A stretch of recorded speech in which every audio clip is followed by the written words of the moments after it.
Join with Medha Language Theatre for spoken English and personality classes. For more details, contact us. బీజేపీకి మోడీకి నిజమైన నేస్తం జనసేన అధినేత పవన్ కళ్యాణే అని అంతా అంటారు. అది నిజం కూడా. పవన్ అంటే తుఫాన్ అని ఏకంగా ఎన్డీఏ సమావేశంలో ప్రధాని మోదీ ఆకాశానికి ఎత్తేశారు.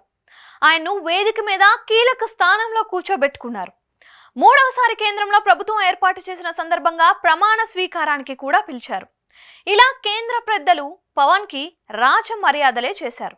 కానీ పవన్ కళ్యాణ్ ఉప ముఖ్యమంత్రి అయిన తరువాత మాత్రం ఢిల్లీకి వెళ్ళిందే లేదు.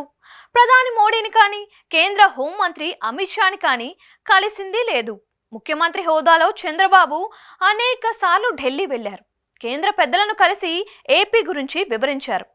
ఆదుకోమని ఆయన కోరుతూ వస్తున్నారు. సరే, ముఖ్యమంత్రిగా బాబుకు అది బాధ్యత అనుకున్నా ఆయన తరువాత ప్లేస్లో ఉన్న పవన్ కూడా తన పలుకుబడి ఉపయోగించి ఏపీని ఆదుకోమని కేంద్ర పెద్దలకు చెప్పొచ్చు కదా అన్న చర్చ అయితే ఇప్పుడు సాగుతోంది.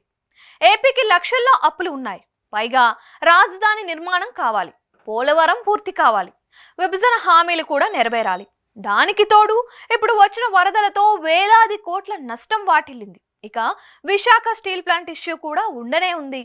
దాంతో చంద్రబాబుతో పాటు పవన్ కూడా కేంద్రాన్ని డిమాండ్ చేయాలని విశాఖ ఉక్కు పరిరక్షణ కమిటీ నేతలు కోరుతున్నారు.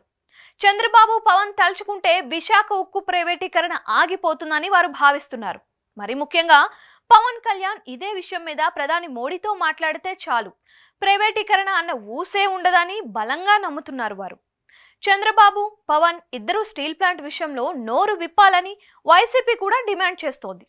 చంద్రబాబు మరి ఈ విషయం మీద కేంద్ర పెద్దలతో ఏం మాట్లాడతారో తెలియదు, కానీ పవన్ మాత్రం మోడీ ప్రభుత్వం తీసుకున్న నిర్ణయాలు షబాష్ అంటూ ట్వీట్లు వేస్తూ వస్తున్నారు.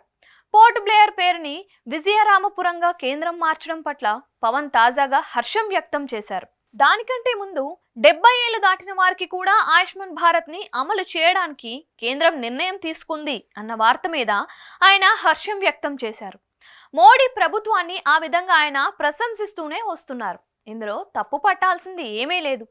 ఒక్క మిత్రుడుగా ఆయన బీజేపీ నిర్ణయాలను సమర్థిస్తున్నారు.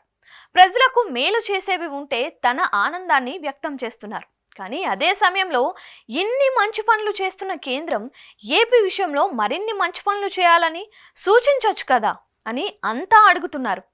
పవన్ చెబితే అది సునామీ అవుతుంది, దాంతో కేంద్రం కూడా ఓకే చెబుతుంది కదా అని చాలా మంది ఆశపడుతున్నారు. బాబుతో కలిసి పవన్ ఢిల్లీ వెళ్ళవచ్చు, లేదా ప్రత్యేకంగా అయినా వెళ్ళవచ్చు. ఆయన ఏపీకి సంబంధించిన సమస్యల మీద కేంద్రంతో చర్చించి సానుకూలం చేసుకొని వస్తే ఆయనకే జన నీరాజనం అందుతుంది కదా అని అంటున్నారు.